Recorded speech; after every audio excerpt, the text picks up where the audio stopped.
प्रधानमन्त्री तथा मन्त्रीहरूको सम्पत्तिहरू विवरण सार्वजनिक भएको छ। प्रधानमन्त्री तथा मन्त्री परिषदको कार्यालयले सार्वजनिक गरेको विवरण अनुसार प्रधानमन्त्री बालेन्द्र शाहको धनुषामा 1.2 बिघा र काठमाडौँमा 5 आना जग्गा रहेको छ। त्यस्तै महोत्तरीमा 9 बिघा जमिन रहेको छ। उक्त जग्गा बुवा रामनारायण शाहको नाममा रहेको पनि विवरणमा उल्लेख गरिएको छ।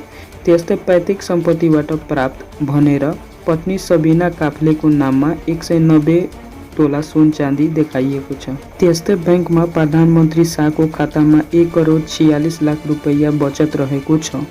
उक्त आम्दानीको स्रोत भने सामाजिक सञ्जालहरू फेसबुक, युट्युब, टिकटक, इन्स्टाग्राम लगायत। शाहको फेसबुकमा 40 लाख, युट्युबमा 12 लाख र एक्समा 5 लाख फलोवर रहेको पनि विवरणमा उल्लेख छ।